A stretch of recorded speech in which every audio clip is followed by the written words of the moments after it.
Gang, what's poppin', man? What happening with y'all? YouTube, what it do? Welcome back to another video, man. If you new to the channel, this is King Dunn Reacts to what we get into, what they don't want to get into. You feel me, man? Shout out to y'all, though. But tonight, we gonna be talking about Lotto Desto, man. Lotto Cash Desto. Lotto Cash Desto is on her way up in the industry and linking with superstars like Lil Uzi Vert, and that's why fans were shocked after she was brutally murdered in 2022. At first it seemed like a random hit, but today we're breaking down the crazy story behind why she could have been killed. On September 24th, 2022, Lotto Cash Desto was leaving the club with her friend in Houston just before 3 in the morning. Desto and her homegirl, Amara Hughes, had just left someone's birthday party at a club called Spire and were on their way to another club in the city. While they were driving down Richmond Avenue, another whip stopped in front of them. They sat there for a second, then two dudes wearing bandanas on their faces got out of the car with guns and started walking towards Desto and Amara. Desto was ready for the smoke though. She had her own gun and started letting off shots out of the whip. But that's crazy.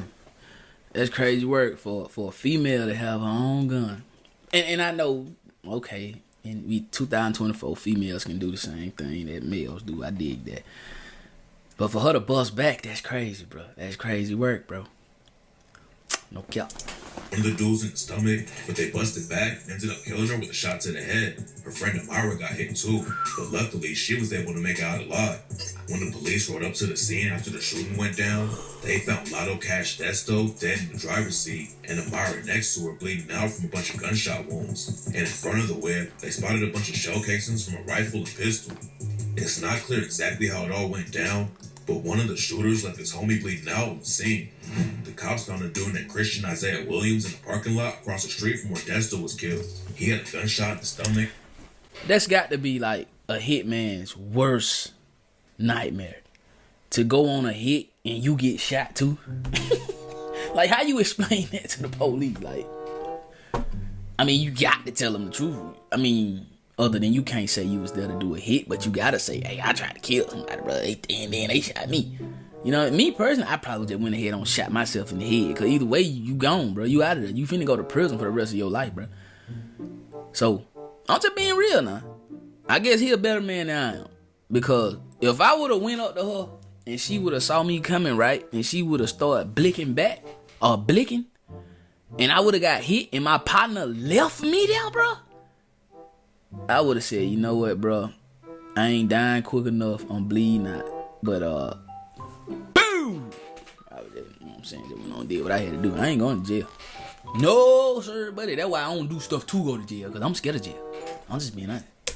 Was rushed to the hospital. But after Amara told the cops what went down, they realized that Christian Williams was one of the shooters and booked him for Desto's murder. Williams was charged while he was still recovering in the hospital, so he didn't have a chance to do the race. And when the cops started pressing him about what happened, Williams couldn't keep the story straight and kept changing it up.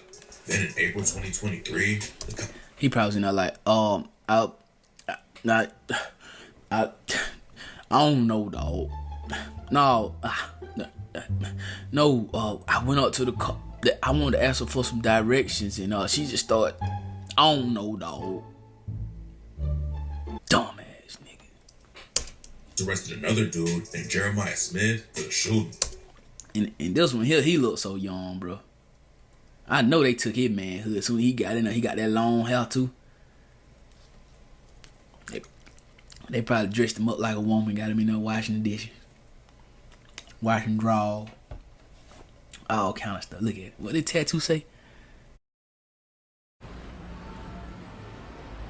I'm so glad you're here, Pixel. Yeah, it's great to be on vacation. Grand. I don't know what they say. These young niggas just be throwing their life away for no reason. It's not clear how they found out he was involved. Even though, bro, we gonna watch it. Even though I feel like it was a hit, but this is my thing, bro. You got all these guys from that neighborhood, or all these guys from that crew. Nigga, don't pick me to do the hit, nigga. You go do it, nigga. He was your friend too, nigga. Why are you picking me to go crash out? You go crash out. That's just like all the members of O Block, right? And them 5 crashed out. Why I got to drive my car? That's how I would have been. Like, crashing out. Yeah. But they tracked him down while he was hiding out in Alexandria, Louisiana, and brought him back to Texas. When the news broke about Desto getting killed, it shocked the whole rap game. She came up in Memphis, which is a wild city where a lot of rappers have been murdered. But before she died, Desto had to move away from her hometown and was living in Houston. Most rappers who get murdered die in their hometown, and that's what made the situation even crazier. Desto had made it out of Memphis, but someone still caught up to her and left her dead in the street. Desto had been making music her whole life, but right before she died, everything was really about to pop off for her. Shit. Dang, bro, wonder what made, like, look at this little girl, bro. And left her dead in the street. Desto been making She look like a little girl right there. Well, she turned that all the way around. music her whole life, but right before she died, Right there, she look like a straight nigga. She had just linked up with Lil Uzi Vert and signed a deal with his label. They dropped tracks together like Lunchroom in Vegas and were getting super close before Desto was killed. Uzi had so much love for Desto, he even paid for a funeral and gave a speech. During the funeral, he told everyone that he was going to rehab for a while and that Desto would call him every single day to make sure he was good. They didn't know each other for long, but it's clear that Uzi and Desto were seriously tight. And on the track, Days Come and Go, Lil Uzi shouted her out and admitted he dropped $200K on the funeral when he raps, "I got too much on my mind, I got too much on my plate. I spent $200,000 on Desto funeral. That's a mistake." Like, listen, man, I don't be liking that, bro. I don't like for people to do things and then say they did it. Kind of how, like, people be recording themselves feeding the homeless, or they'll see a homeless guy on the street and record them giving them some food or some money or something, bro. Like, that's quite embarrassing, bro. Like, if I was gonna go feed the homeless, right, I wouldn't record. They already embarrassed, bro. They homeless. You feel me? So, and then, like with this, he paid $200,000 for the funeral, bro. Why you gotta put that in a song, bro? Like, gang, okay.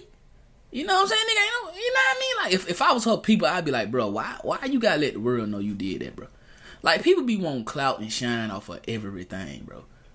I dropped $200,000 on her funeral. That wasn't a state, man. How is it a flex to pay for somebody's funeral? Now, I just don't be liking that. I don't know why they be mad at me, because I'm expressing my ways. I don't know why I cry sometimes. Maybe I'm blessed with no faith. Lil Uzi wasn't the only star in the rap game who was... He should have said, and I'm really gay. Alright, I mean, this ain't about Lil Uzi Vert, but y'all know Uzi Vert don't move, right? He moved all wrong. Desto. After the news broke about her death, Kodak Black hopped on Instagram and said he was about to sign her too. Yak planned on buying Desto a new Corvette and giving her a bunch of cash after he found her on Instagram and started rocking with her music. Desto was linking up with rappers all over the country and even hopped in the booth with a rapper from Jacksonville, Florida named Fulio.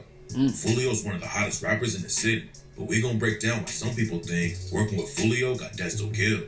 After Chief Keef, Lil Durk, and all the other Chicago rappers put drill on the map back in the early 2010s, other cities started their own drill waves. And Jacksonville's is probably the craziest. There's been a war going on in Jacksonville for years, and Fulio's one of the main dudes in it. He made headlines for dissing his op, Young and Ace, after Ace lost his brother and two homies to a drive-by. But one of Fulio's biggest ops was a dude named Leaky. Leaky allegedly shot Fulio's girl when she was driving Fulio's whip back in 2020. She survived the shooting, but ended up losing a finger. On the track, I Don't Smoke Kendre, Leaky's homie spin the Benz raps. This nigga mama got shot, and he still tweaking. This nigga bitch got shot. Cool, I know she leaving. They shot that whole finger off. She couldn't even tweet. God. They shot a finger off. If you've been sitting on a big idea and you're finally ready to launch that business that you've been dreaming about, I've got something you need to hear. What? Can you imagine that? Imagine you being somebody's old lady, right? You almost lost your life. You did lose your finger, then he go cheat on you. Ain't no other dude gonna want you. You ain't got but 9 fingers. You don't want me if I got 9 fingers? I mean, I would. I'm talking about any other dude. Like, what, you gonna wear a glove all the damn time? Like, even the glove, but that finger gonna be, they gonna look weird.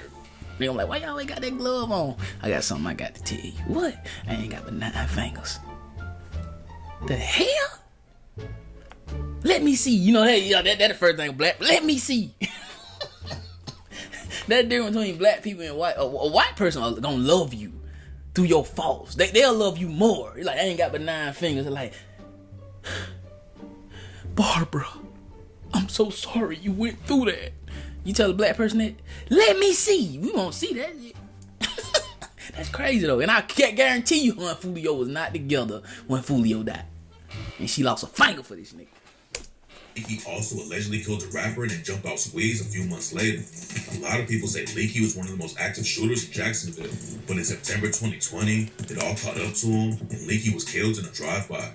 Fulio's been dissing Leaky like crazy ever since he died.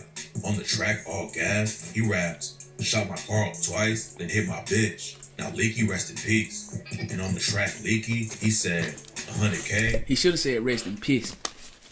Now, then against that, I ain't got no bone in the dog fight. You feel what I'm saying? I'm just saying, like, it would have been harder if he said something about shot my car up twice, hit my B. You know what I'm saying? Hit my bit. And then said the dude's name and said rest in peace. That would have been tough.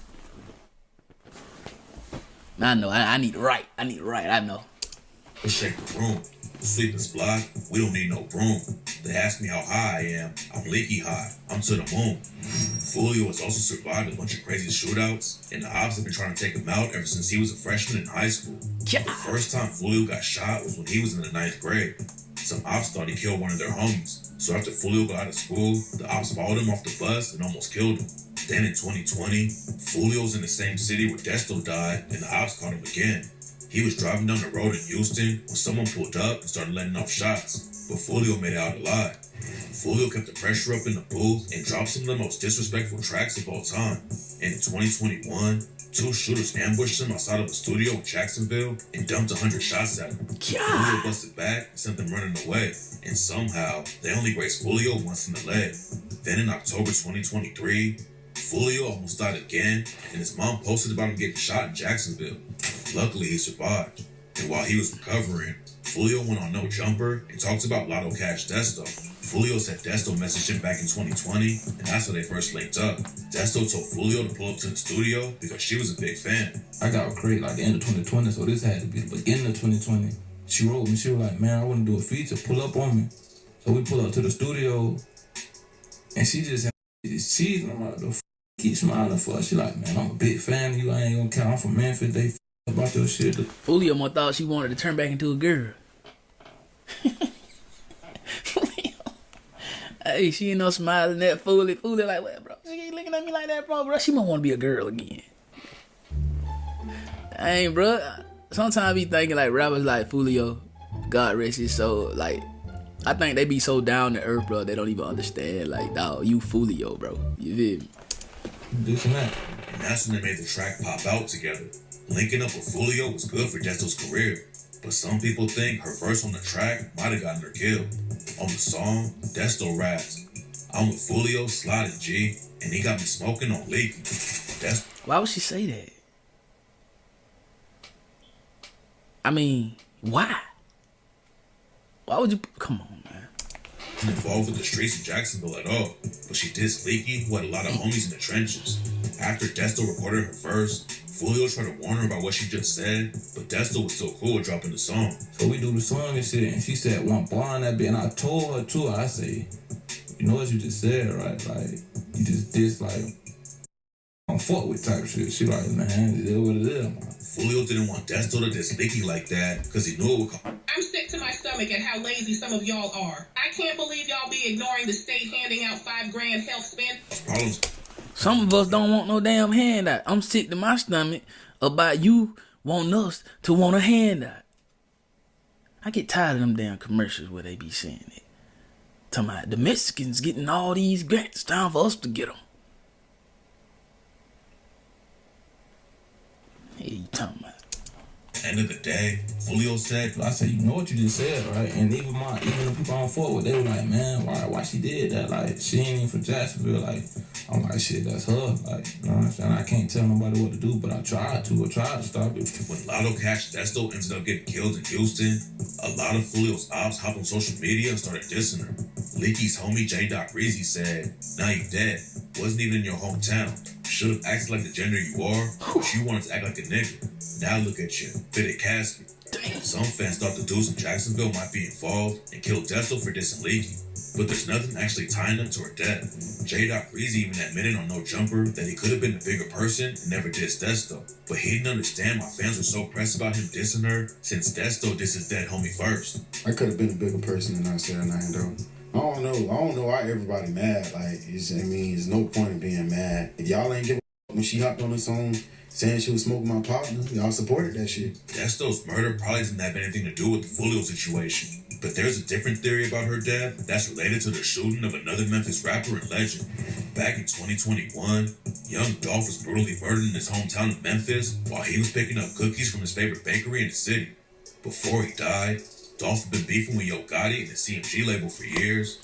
Bro, this man right here who made this video, bro, he just put all kind of rappers in the mix. He talked about Ace. He talked about Fulio. Lil Uzi Vert. Now he talking about Yo Gotti. Like, he tying all the rappers to this girl, bro.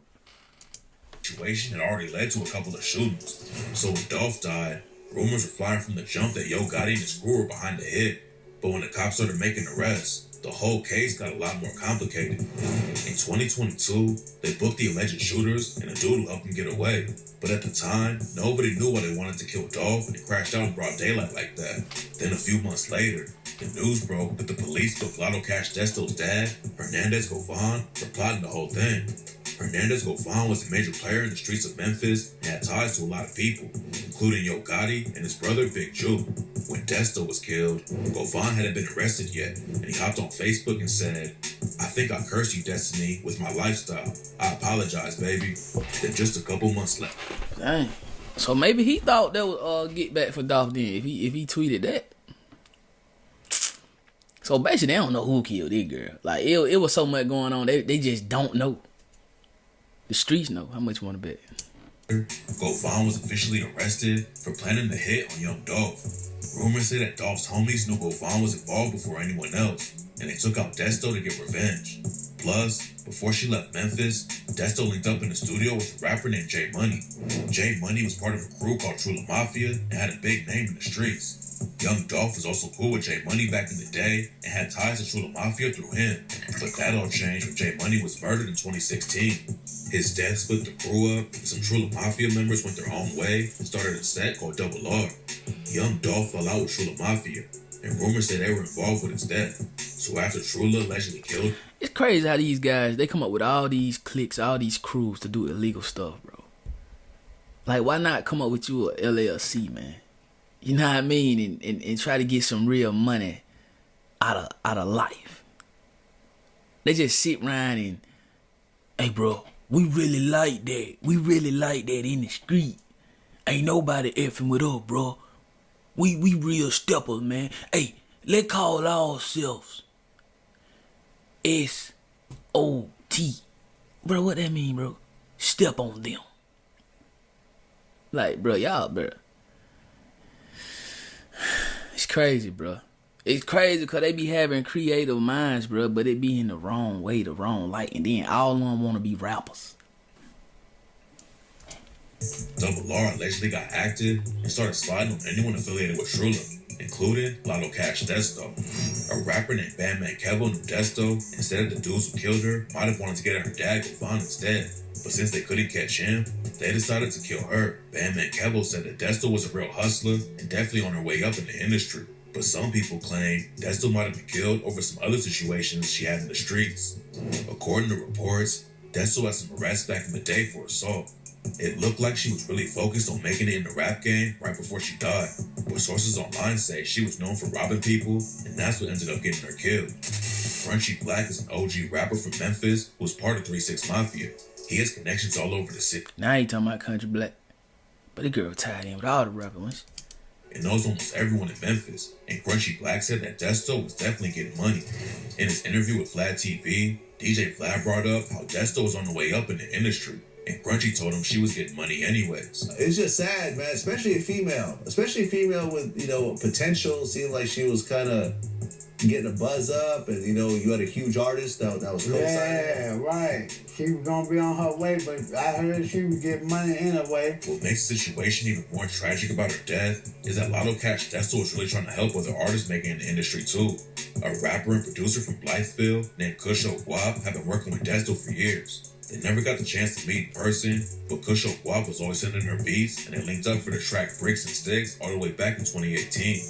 Desto popped off and was working with some of the biggest artists in the game, but she wasn't going to leave anyone behind. A couple of weeks before she died, Desto was in the studio with Lil Uzi Vert and told Kusho Guap to send her some beats for them to work with. Lotto Cash Desto had a lot of momentum behind her and was about to really take it to the next level, but unfortunately, she didn't get the chance. There are a lot of rumors going around about why she was really killed, but right now, nobody actually knows. Right after the shooting went down, the cops said it might have just been a robbery gone wrong.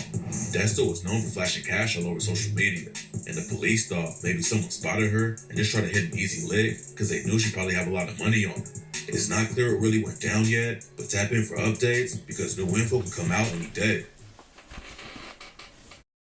Refresh your space with a mid-century makeover at Ashley. Discover vibrant and bold pieces that are inspired by the past and made for today. It's time. Here go another one of these commercials. They try to tell us to go get a handout. Hey man, I don't know, bro. What y'all think? Like, I need the streets to tap in. I know the streets know. The streets know why that little girl was killed or who killed her. Me personally, this video got me more confused than I ever been. Because I always thought it was because of her dad's ties to Dolph. So I was thinking that some of the guys that rock with Dolph went all the way to Houston to do something to her. I didn't know that she was cool with Fulio and that she dissed Leaky. I didn't know that. You know what I mean? I don't know. I never thought it was a robbery, though. I always thought it was a hit. What's up, man? Hey, y'all. I'm finna start a GoFundMe, man, because I know a lot of you rap niggas f***ed up out here, man. So they say Jook made this video after Dolph passed, trolling on P.R.E. Sources close to the family of rapper Yo Gotti confirmed the man outside a Hickory Hill event center is Gotti's brother. Memphis police identified him as 47-year-old Anthony Mims, also known as Big. This man was 47 years old. And he had a problem. He was beefing. You know what I mean? Like, how you 47 years old getting mad about what people say about you? No disrespect to Big Joke, CMG, Yo Gotti, or nobody. I'm just saying, at 47 years old, bro, I don't think I'm going to give a damn about what nobody got to say about me. I'm just being honest. I don't play no bitch beside two real niggas. I remember he did it. I think Dolph addressed this too. Like, I remember this mural, and Jook said that like they got Dolph beside Moneybag Yo and NLE Chopper. But Jook really didn't like Dolph, did he? In the middle, man. Y'all don't do that, man. Don't fuck about legacy. So out here, y'all. Snipers, helicopters, and a massive police presence. All for the funeral of Yo Gotti's big brother, Big Jook. That's what people saw in Hickory Hill today outside of New Direction Christian Church.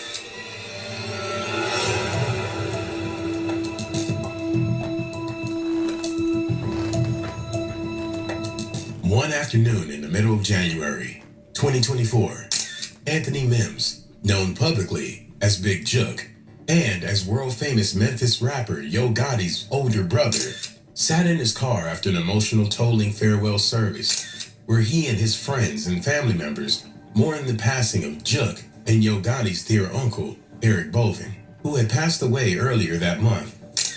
Sadly, just a few hours after the service was over, Big Jook would be facing his own untimely hit at the hands of his attackers, who allegedly attended the farewell service and waited in the back pews for the proceeding to be over so they could ambush and take the life of Big Jook at his most vulnerable moment. As of today, the investigation is still ongoing as police are following a trail of leads to find Big Jook's assailants and do justice in his name. It was around 4 p.m. on Saturday, July 13th, at the P.R.E Restaurant and Events Center in Memphis, Tennessee, And to say the atmosphere was gloomy would be an understatement. Earlier that year, Big Jook and Yo Gotti's uncle, Eric Bovin, had passed away. And his farewell service in Memphis was the last... Man, where they get these white folk from, man? Hey, these videos be cracking me up, like, you know what I'm saying? I'm not laughing because somebody lost their life. I'm laughing because, like, y'all get it. Opportunity that Jook and his brother had to gather with their friends and family members to honor his memory together and say goodbye to him for good. In a video that was later circulated online by TMZ and other sources, Big Jook was captured crying as he walked up to his uncle's open casket. Man, Jook was not crying, bro. I think right there he was hugging his aunt, maybe. He was hugging his auntie. I don't think he was crying. He probably did cry. That was his uncle. But I don't think he was crying. You feel me? To say his final goodbyes. Because Yo Gotti had to catch a plane out of Memphis amid bad weather conditions, he left the service earlier than his brother, and there was not as much coverage on him as there was on Jook, who stayed at the event center for several hours after the service had ended. Shortly after the farewell service, Big Jook stepped outside the event center and walked back to his car, where his mother, Geraldine Mims, was sitting in silence. But they know that man mama whole name. And the crazy thing is, bro, I didn't know Yo Gotti's mama name, but she looked like her name probably could be Geraldine. They probably called her Dean, probably. That's crazy how these folk be knowing it. Got in the car, his mother got out, and that's when tragedy struck. A few seconds later, a white Ford SUV with tinted windows and black tires pulled up next to his car and opened. And sweet cheese, bro. Just imagine if that man mama would have stayed in there, bro. Just a few more minutes, bro. They would have. A lot of times, man, a situation can be bad, but God still will have grace, bro. It's crazy. Fire, riddling Jook's car with bullets and striking Jook himself 10 times. According to a Facebook post made by the Memphis PD on January 14th, the day after the shooting, an officer in the area of 6385 Winchester. Hey, y'all, today it say if an arrest is made, you could be eligible to receive a cash reward of $4,000 from Crime Stoppers. So you telling me that the guys who killed Dolph, they were better off calling Crime Stoppers? They would at least got $2,000 a piece. Just didn't give them but $800. They were better off calling Crime Stoppers snitching, bro, than taking somebody's life, bro. Especially Cornelius Smith, cause you gotta go do time in prison, bro.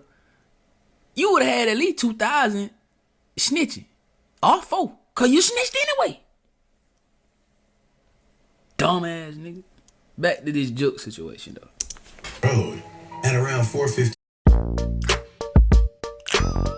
Hi, I'm Pixel, and this is my friend iPhone. Good day. There are a lot of rumors circulating about iPhone's upcoming redesign. It's crazy. Can you imagine me doing the same thing you did first, years later? Sounds pretty far-fetched. I mean, there was that one time where you launched Night Sight, and then a year later I got Night Mode. Total coincidence. And that one time where you... 8 p.m. that day, when he heard shots being fired near the P.R.E Event Center. Upon arriving at the scene, the officer found 2 males suffering from multiple gunshot wounds lying on the ground. Paramedics were immediately called to the scene to perform life-saving measures on the persons that were shot, and they were both promptly taken to nearby St. Francis Hospital. Sadly, as soon as they arrived, 47-year-old Anthony Mims, aka Big Jook, was pronounced deceased. As news of Jook's tragic passing spread throughout Memphis, many of his associates and close friends shared their condolences on social media. Rappers like ESTG, Big Boogie, Meek Mill, and Glorilla, some of whom were closely associated with collective music group Yo Gotti's record label, in which Jook played a critical role, shouted out the fallen Jook with a series of touching stories and posts on Instagram. As for his brother Yo Gotti, he didn't have a lot of time to grieve the passing of his dear older brother. For less than a week after the tragic incident that claimed his life, Gotti was already back performing on stage at 42 Doug's concert at Little Caesars Arena, which took a lot of his fans by surprise. While the entire city and the hip-hop community... I mean, the show must go on, man. The show must go on. The thing about it is, though, I think those guys, and this just me talking, right? Y'all, this ain't set in stone. But what if Gotti actually called the big homies over there and was like, I can give y'all a joke if the war can stop, you feel me? You ever thought about something like that? Because you know a lot of people, like when they watch The Godfather, when they watch these mob bosses, bro, they tend to move like them, you feel me? I ain't saying that's what happened. Like that what just crossed my mind when this dude said what he said, you feel me? Or maybe that only happens in the movies, I don't know. Grieved for Juck, the Memphis Police Department launched an investigation to find his assailants and bring them to justice. As the authorities analyzed surveillance footage from that afternoon, they noticed that at the time of the hit, Big Juck's mother had been standing very close to the car where her son was brutally assassinated. Had she remained in the car, it's very likely that she would have suffered the same fate as Juck. But fortunately, none of those bullets hit her, and she was able to walk away physically unharmed. On the evening of the hit, Deputy Chief Paul Wright gave a press conference in which he updated the public on the progress of the investigation. According to Wright, the Memphis Police Department was hard at work trying to identify a suspect in the surveillance video. Unfortunately, despite their advanced facial recognition technology, the faces of the suspects were unrecognizable due to the... Whoever did this hit, they was way smarter than the other guys. You feel me? Because they can't find these, you know what I mean? Like, I'm thinking maybe they stayed in the truck. You did what I'm saying? And I don't know. It's like they timed it perfect. Like, this was like the perfect hit. As of right now, like, because there's a lot of stuff came out in the Dolph trial that we didn't know. So, they may be on it, man. You don't never know with the police, bro. Folk be snitching. Folk be ratting, bro. Folk be hating, bro. So, you never know, dog. You feel what I'm saying? But I'm just saying, like, as of right now, it seems like this was a professional hit. This just wasn't no dummies from South Memphis wearing a chain, wanting to be rap. No, I don't know. They might have caught these boys from out of time, bro. Grainy quality of the footage. Still, they were hopeful that with the make and model of the SUV that was visible in the video, they would soon find Juck's assailant. A little bit more.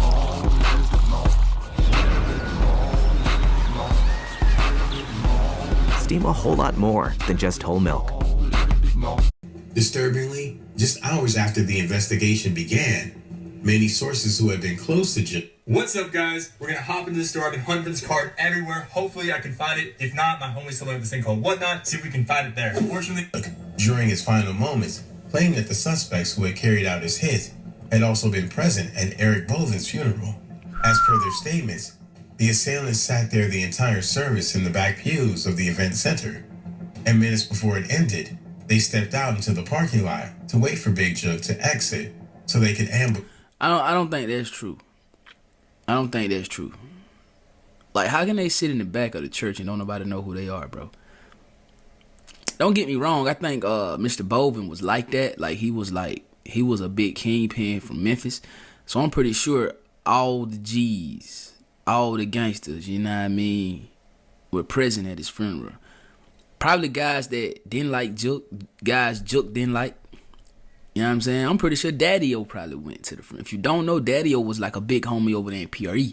Daddy-O is the one who funded Dolph's career before Dolph actually blew up. And Daddy-O is like that. Do your homework on Daddy-O over there in Memphis. You feel what I'm saying? I'm pretty sure Daddy-O probably went to Boven's funeral, bro.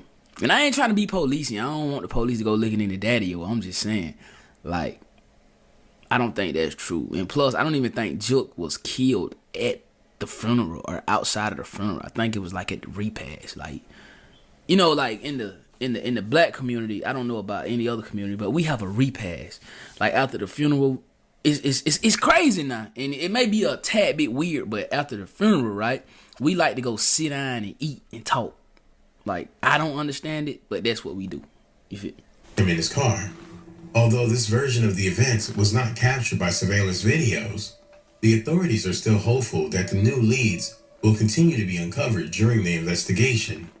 The identity of Jook's assailants is still a mystery to this day, but even if this hasn't been officially confirmed, police suspect Big Jook's hit may have been carried out in retaliation for his alleged involvement in the 2021 hit of Young Dolph. To understand the entire backstory, let's rewind to 2017, when Big Jook first got involved with Young Dolph. Since 2012, Big Jook had an active role in managing the business side of Collective Music Group, actively scouting talent and managing and promoting projects for the label. In 2016, up-and-coming Memphis rapper Young Dolph was set to sign with Collective Music Group, Yo Gotti's label, but changed his mind at the last minute. After Yo Gotti allegedly took offense to his lack of commitment, Young Dolph shouted out Yo Gotti in a disrespectful tweet on February 11, 2016, in which he said, "Bro went from being my #1 fan and wanting to sign me to being my biggest hater," followed by a laughing emoji. In the interviews that... Hey, I don't know what's crazy though. I never really heard I never really heard Gotti publicly disrespect Dolph or publicly diss Dolph. I mean, he would throw slick shots in his songs, but I wouldn't know they were about Dolph. You feel me? Until Dolph basically said, "Look, bro, he talking about me," like he told the world that. I honestly believe Dolph had a lot of the little homies in his ear telling him like, "Gotti talking about you, bro. You gotta respond. You gotta say something." You did. Like, I feel like, and don't get me wrong, things Dolph said, right, doesn't mean that his life should have been claimed. But when you dealing with egos, right, that's it could get real scary and spooky when people feel like disrespect is not gonna be tolerated no matter how you're disrespecting them. Like, I honestly feel like the people who are in Dolph ear, I don't think they thought Gotti and Jook and CMG would take it this far, or they probably would have just told Dolph, "Don't worry about it. Keep doing you. Keep your money." You feel me? Of the disrespectful tweets, Yo Gotti initially downplayed the issue and dismissed it as nothing important. That's what Gotti gonna do. Gotti a real gangster, bro. Gotti come from a family of gangsters. You feel me? Like, hey, the Mims family, bro. You feel me? The Bovin family. Like, come on, bro. Do your homework on them in Memphis. Like, they real G's. Gotti's dad was a gangster. Jook was a real gangster. You feel me? And I said this in a video that I reacted on my main channel when I was talking about the murder of Young Dolph, right? I said Dolph wasn't a gangster. But it depends on what you think gangster is. As far as like a gangster like Jook, Dolph was not gangster like that. I don't think Dolph had bodies. He never killed nobody. Dolph took care of his family. Dolph got money. Dolph basically showed us how to get money. Dolph was inspirational. That's gangster too, if you just want to. I'm done spending an obscene amount of money on takeout every week. Done. I'm getting back on track with Factor. Fresh, never frozen meals prepared by chefs. This saves us so much time when we're chasing around our toddler. I can get all the nutrition I need without having to obsess over it. I never run out of tasty, nutritious dinners thanks to Factor. Factor has over 40 different dinner options. Like Protein Plus and Calorie Smart. I never thought eating clean could be this easy and taste this good. I can't believe it has taken me this long to get started.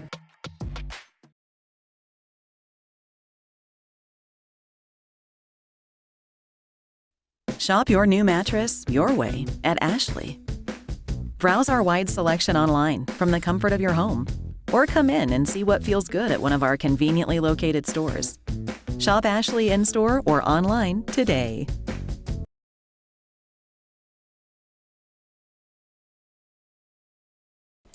Say that. But what I was talking about was like, he wasn't like Scarface. He wasn't like the Godfather. He wasn't even like Big Jook or Yo Gotti. Like, Dolph was a good guy. He was a great kid, bro. He didn't even really talk about drilling and killing. That's all Gotti really talked about at first, until he started getting a little money, like, straight up. Yeah, so Gotti is gonna say that, bro. Like, Gotti, I'm telling you, bro. Like, do your homework on the Mims family, bro. The Bovin family, bro. Do your homework on those guys in Memphis, bro. Straight up. But the situation would escalate very quickly.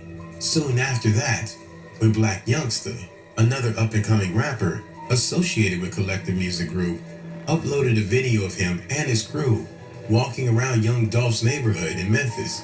armed with multiple weapons and threatening to take Dolph's life as soon as they found him. Although they didn't end up finding him that day, Dolph didn't exactly turn down the heat after that. And exactly a year after his disrespectful tweet, he released his highly controversial diss track titled Play With Your B. Don't play with me! Which featured a series of personal insults aimed at Yo Gotti and Big Jook, even disrespecting Jook's sister with some very direct lyrics. He did not disrespect Jook's sister, bro. This right here let me know this dose of mystery. He cool, but he don't really be tapped in. He ain't disrespect Jook's sister. He never said nothing about they sister. He called Jook Gotti's big sister. He was basically saying Jook act real feminine. You feel me? He ain't saying nothing about these boys' sister, bro. To make a long story short, between February and September 2017, young Dolph survived 2 hit attempts. One in Charlotte, North Carolina, in which his van was sprayed with over 100 rounds of ammunition as he prepared to perform at the CIAA sporting tournament, and another in Los Angeles, where he was targeted by one of Yo Gotti's associates. After those 2 violent incidents, the Yo Gotti versus Young Dolph controversy quieted down for about 4 years, until in November 2021. Here go the crash shot. Here go the crash shot. There go who one that is. I think that's the rat and that's the dummy. Which both of them dummies though. Dolph was hit outside a store in Memphis in broad daylight in what is now known as one of the city's most infamous hits of the decade. In the month following the hit, Big Jook was captured on camera one night with a man named Hernandez Govan, father to late Memphis rapper Lotta Cash Desto, and one of the men responsible for orchestrating Young Dolph's hit. As the picture circulated online, speculations that Big Jook could have been involved in organizing Dolph's hit started spreading. But instead of laying low and waiting for the heat to die down, Jook went live on social media soon after the picture was uploaded and recklessly disrespected the deceased Young Dolph in what later became a very viral video. Although the link between Jook's involvement in his brother's feud with Yo Gotti and his untimely passing still hasn't been officially confirmed, one thing that's certain is that Big Jook suspected that he was a target. On Friday, January 12th, just hours before his hit, Big Jook posted a video of himself on Instagram with the ominous caption, "They don't want to face you, they want to snake you. Man, come on, man. Stay alert to stay alive. Watch your back at all times. Put snakes on the plate and eat great." So y'all saying Jook knew he was finna get killed, right? Don't you think if he knew he was finna get killed, bro, he probably wouldn't even went to the repad? Despite his fans' allegations and conspiracy theories, it's unlikely that Big Jook predicted his own hit. But still, the post is a little chilling in hindsight. On Wednesday, January 31st, 2024, Big Jook's family organized his farewell service in Hickory Hill outside of New Direction Christian Church. But because of the high-profile nature of his hit, this was no ordinary farewell service. Surrounding the event from all angles were snipers, helicopters, and dozens of police officers from the Memphis Police Department, lining the perimeter and standing at the ready to ensure the safety of all funeral goers. According to Fox 13 Memphis, there were both private and public security at the service, with 25 armed guards covering the farewell service inside the church, outside in the reception area. And so really, if you wanted to kill somebody in Memphis that day, that was the day to do it. All the police was at Jook front. The roof, having been hired directly by the Mims family to prevent a similar incident to Eric Boven's farewell service from happening. Despite his tragic passing, Big Jook will continue to be remembered as one of the fundamental pillars of CMG and as an important part of the Memphis hip-hop community. May his legacy continue to live on through his brother, friends, family members, and CMG associates who love and respected him for the fun-loving, protective man he was. Rest in peace, Big Jook. Man, rest in peace, Jook. You feel me? I ain't gonna cap, bro. The thing about it is, right, I feel like Jook's ego caused all this turmoil, all this drama in Memphis. You feel me? Caused this war. You dig? I think Dolph and Gotti could have got over whatever it was they had against each other, bro. They could have just got over it, bro. But when blood is shed, when people are shot at, bro, and I think I heard Grove Hero say it, you can't tell nobody to not worry about a person or not take somebody serious when people are basically attempting multiple times to take your life. You feel me? So I understood why Dolph was like, nah, it's smoke, it's smoke. I ain't trying to sit down with nobody. But what I don't understand is that why was it so much smoke over words, bro? You feel me? Like you got Keon, they call him 5. He doing 14 years in prison because he attempted to kill Dolph. Black Youngster allegedly attempted to kill Dolph. They saw each other in LA. Gotti sent old boy his hype man to kill Dolph. And then Juke went ahead and found some crash dummies, bro, who didn't mind spending the rest of their life in prison, bro, who just needed $800 for a birthday party, bro, to take Dolph's life, bro. It was all over ego tripping. That's how I feel. You dig? And I know this is about the passing of Big Juke, bro, but we cannot deny the elephant in the room, and we cannot say that Big Juke caused his own demise. That's just my personal opinion. And I know people love Juke. Juke is a legend in Memphis. Rest in peace, Juke. But a spade gonna be a spade. I don't care what color the cards is. You feel me? A spade gonna be a spade, bro. So we gotta call it how we see it.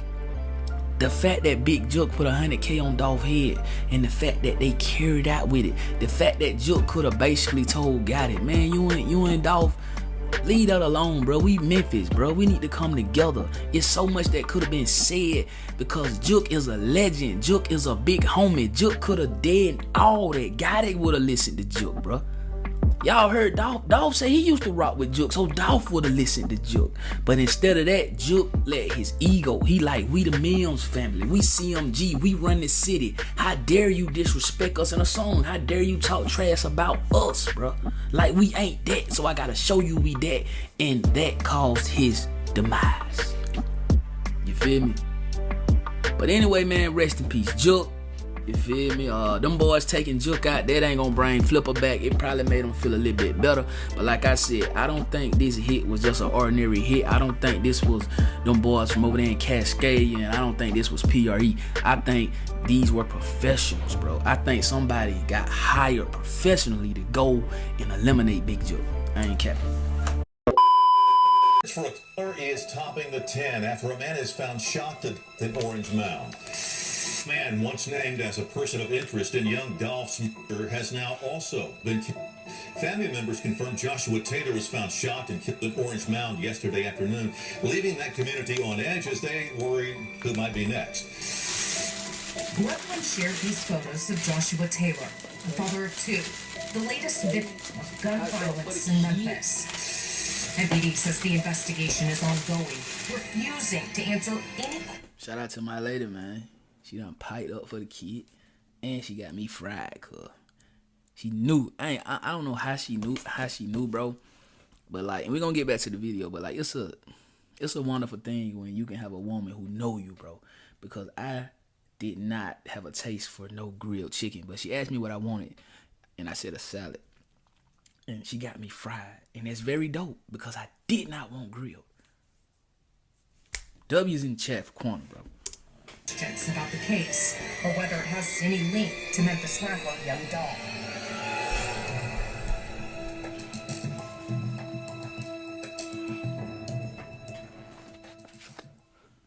On the evening of June 13th, 2023, CEO TZ spent some time at his girlfriend's house. Sources close to him say he was in good spirits, but as the night wore on, he eventually left, heading out into the Memphis streets one last time. What happened next remains unclear. Sometime after he left, the Orange Mound neighborhood echoed with the sound of gunfire.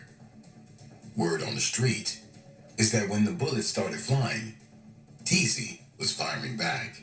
It wasn't a quiet execution or an ambush where he never saw it coming.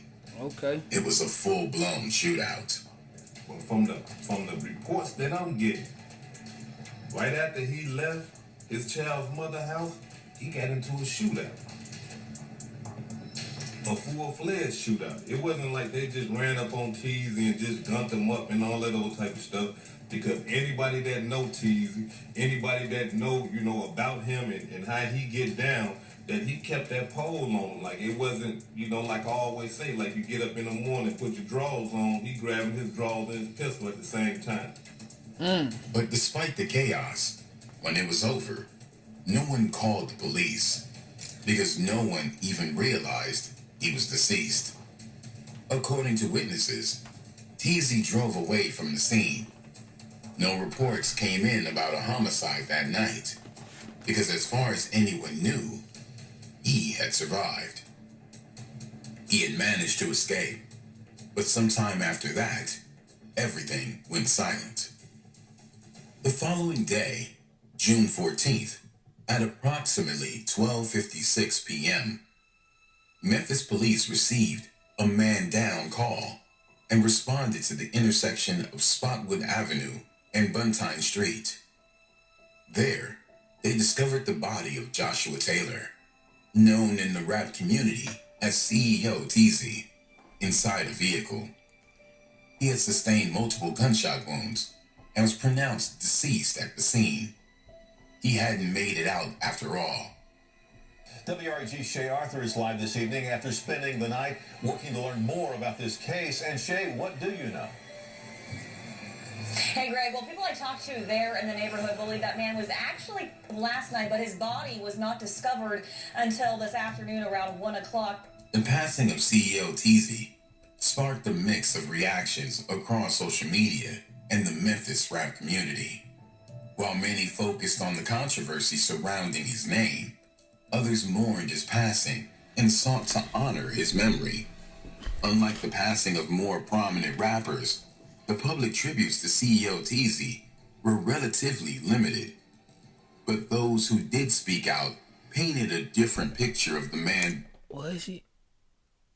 Is this what? This Teasy baby mama or somebody? She say, and Dolph should have never stopped and got cookies. He'll still be alive too. Now they meet again. Oh my God. Oh my God. I know she ain't say that. Behind the headlines. Among the most vocal supporters was CEO Teasy's girlfriend, who took to social media to express her grief. In the aftermath of CEO Teasy's passing, and Young Dolph and the whole P.R.E. Oh my God. I don't know. His girlfriend took to social media to express her grief and anger. Responding to comments linking Teasy's passing to Young Dolph's and the paper route empire, she vehemently denounced such associations. In one exchange, when someone commented, "Long live Dolph," she retorted with, "F Young Dolph and the whole P.R.E." In another instance, she remarked that if Dolph hadn't stopped for cookies, he might still be alive, implying a connection between the circumstances of both their passings. She defended Teasy's name against the negative narratives that surfaced following his passing, emphasizing her personal loss and urging the public to respect his memory. She made it clear that, to her, CEO Teasy was someone deeply loved. Some acknowledged his passing, but many remained silent, either out of respect or due to the complex nature of his reputation. CEO Teasy was also the de facto leader of Trilla Mafia at the time of his passing. This was truly. Ain't nothing higher. And Trilla Mafia, nothing higher than Teasy. Originating from Memphis, the Trilla Mafia established its dominance, particularly in areas like Orange Mound. Under CEO Teasy's leadership, the group expanded its reach and solidified its reputation. His prominence made him both a target and a key player in the ongoing power struggle that characterized the city's street dynamics. In the streets of Memphis, a name could carry weight. sometimes as a badge of respect, other times as a target. CEO TZ's name carried the kind of weight that made enemies, the kind that, when his passing was announced, sparked not just grief, but celebration. To understand why, you have to go back to November 17th, 2021, the day young Dolph was hit. In November 2021, Dolph was outside a South Memphis cookie store. 3 months later, MPD called Taylor and another man persons of interest. Taylor was reportedly questioned but never charged. Those close to the case tell us Taylor is part of a group, the same group linked to the suspects charged in connection with Dolph's murder. That afternoon, the Memphis rap legend was gunned down in broad daylight while buying cookies, and Makita's homemade butter cookies. It was a hit that shook the city, leaving fans in mourning and setting off a firestorm of speculation about who was responsible. The investigation that followed was long, tangled, and still, to this day, incomplete. But in February 2022, CEO TZ's name surfaced when Memphis police publicly identified him as a person of interest in Dolph's case. Man once named as a person of interest in young Dolph's murder has now also been... That designation alone was enough to stain his reputation. But he's crazy. He wasn't officially charged, but for many, the implication... I shop for a lot of the same things. That's why I like Pays, the online checkout from the same banks and credit unions I already use. ...was enough. The streets whispered, and those whispers turned into convictions. Whether or not the courts had anything on him, plenty of people believed he was involved. I ain't gonna care. I don't think TZ. Well, we know TZ wasn't no trigger man, but I think TZ got some of that bread though. Because you gotta think, bro, like how street gangs operate. You feel what I'm saying? Like a Straight Drop and that other dude, Cornelius, you know what I'm saying? The biggest crash out in the world. I don't think they could have done that if TZ didn't okay it. You feel me? So I think TZ gave the okay to Big Jook and CMG to, you know, we gonna get that done. You feel me? Like TZ was too far up in ranking to even be out there doing anything like that. So he sent his crash shots to do it, which was Straight Drop and Cornelius, bro. But I think Straight Drop may have been favored in Trula more than Cornelius. So Straight Drop probably got more money than TZ got. I mean, not TZ. Straight Drop got more money than Cornelius got, and that's why Cornelius decided that he was gonna rap. He decided he was gonna sink this ship, no cap. His leadership role placed him in close proximity to individuals implicated in young Dolph's hit. Cornelius Smith, Hernandez Govan, Justin Johnson, and Jamarcus Johnson. I called him Justin Jenkins. Being at the top of such an organization Who the hell is Justin Jenkins? meant that CEO TZ bore the weight of its actions. And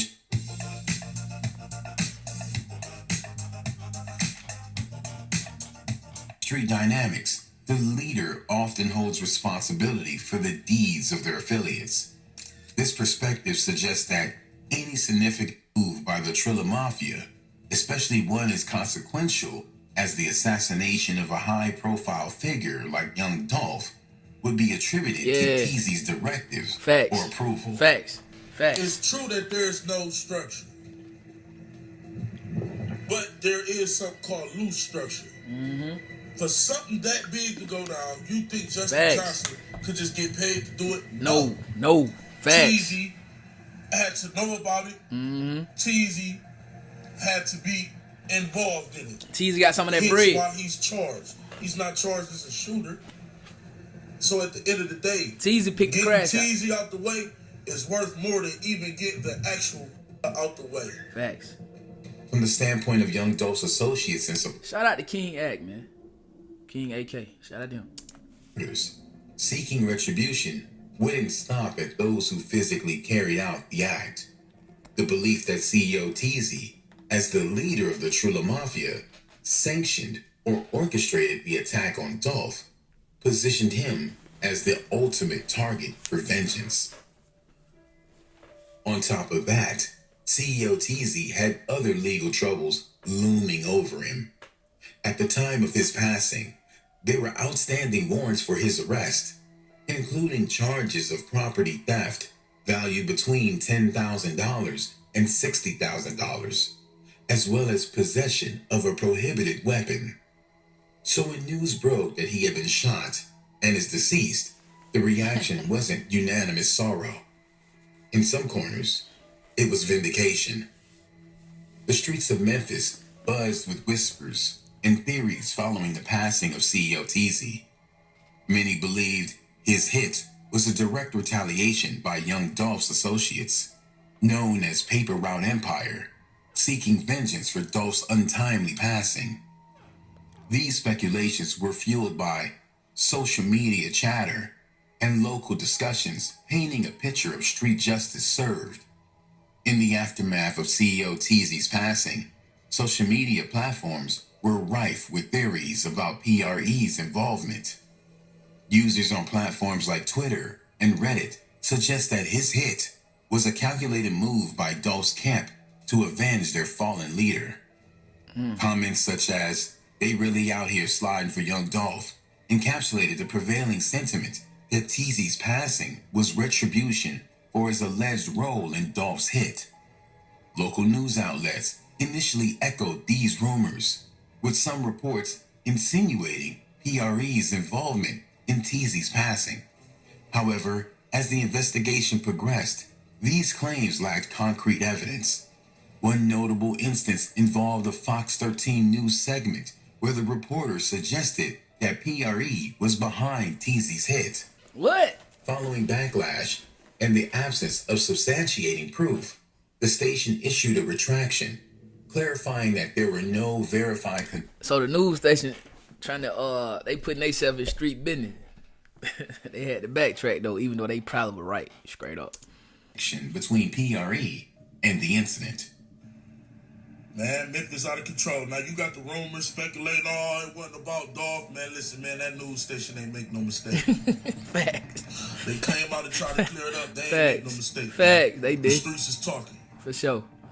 In the streets, betrayal often doesn't come from enemies. It comes from the people standing right next to you. That's the idea behind the theory that CEO TZ was backdoored, meaning someone close to him set him up for his hit. After his passing, whispers spread that he hadn't just been caught slipping, he had been lured into a trap. One of the first red flags? The car. Allegedly, he was backdoored by one of his own guys. And it probably came from the Trula side that was still cool and had love for Dolph. Facts. CEO TZ was known for his flashy lifestyle, big jewelry, designer clothes, expensive whips. He was the kind of man who wanted people to see him coming. But on the night he was hit, he was driving something different, something low-key. Not the kind of vehicle anyone would recognize as his. According to Hood Educated, a YouTuber who closely follows street politics, this detail was telling. Teasy was the type of brother, you know, when he ride, he ride. You know what I mean? And what I mean by that, he flash. You know what I'm saying? He coming through in something that you gonna make you look. You know, that type of, you know what I mean? That vehicle right there that you just seen was low key. You don't expect gangsters to be in them type of vehicles. If his assailants had just been roaming the area looking for a target, they likely wouldn't have recognized the car. That means someone had to tell them. According to speculations online, CEO TZ's location was leaked after he left his girlfriend's house. Whether through a phone call, a text message, or a simple word passed along, the people who wanted him gone allegedly knew exactly where to wait. But the rumors didn't stop there. Some in Memphis believed TZ's passing wasn't just a random act of retaliation. They saw think that there's a big gap in maternity care, prenatal care, postpartum care. As a cleanup job. A move to silence him before he could say too much. In the intricate and perilous world of Memphis street life, few things are as dangerous as the label of informant. Following CEO Teezy's passing, rumors swirled, suggesting he had been cooperating with law enforcement in the investigation of young Dolph's hit. I don't know if I believe that one, gang. Like, he was, I mean, I ain't saying he couldn't, but he was kind of, I don't know. Maybe they had something on him and he was like, I got a bigger fish for y'all. You feel me? I don't know. I think those just allegations. I don't think Teezy had anything. I don't think he was talking to no police. I don't think so. That, if true, could have sealed his fate. The timing was suspicious, they said. Another figure tied to young Dolph's case had just been arrested. Then, almost immediately after, CEO Teezy was hit. To some, this was no coincidence. The theory? CEO Teezy wasn't just another street figure. He was the link. The connection between the men who pulled the trigger on young Dolph and the people who paid to make it happen. If true, that meant someone higher up might have wanted him gone before he could talk. Of course, these were all just rumors. No evidence had surfaced proving that CEO Teezy was set up, or that he had any plans to reveal information about young Dolph's hit.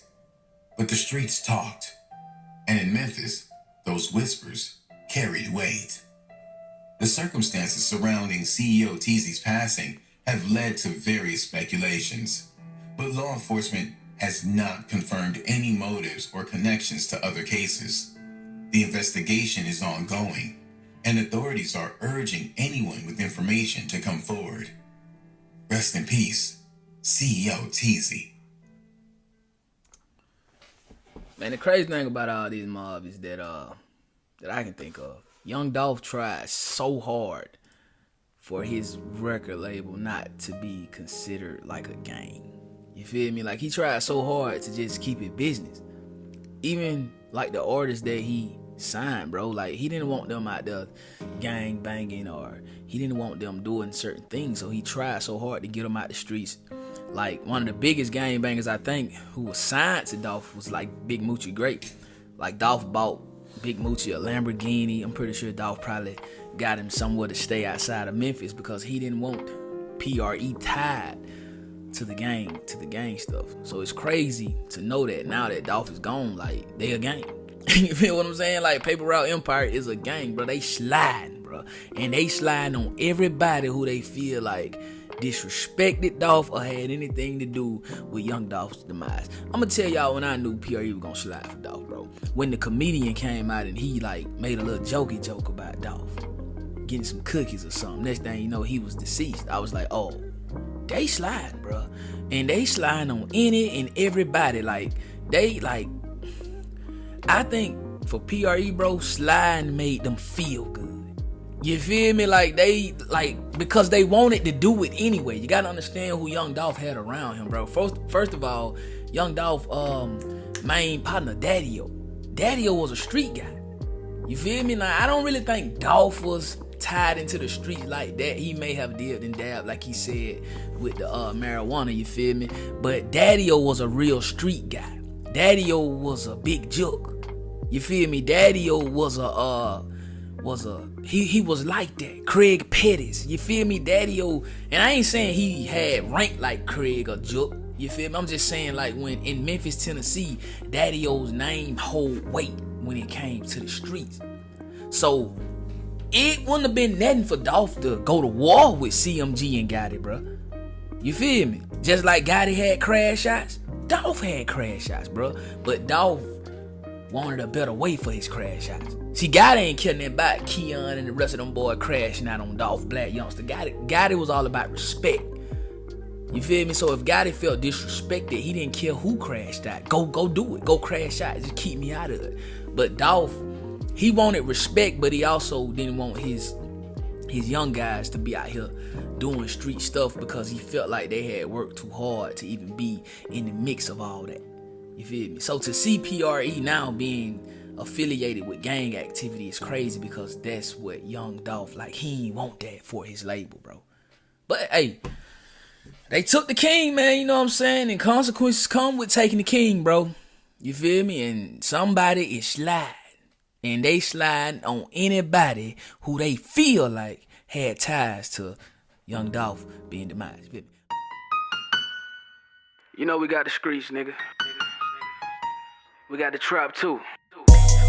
I say my trap doing numbers, I just bust another jewel, got a player around the corner, hey.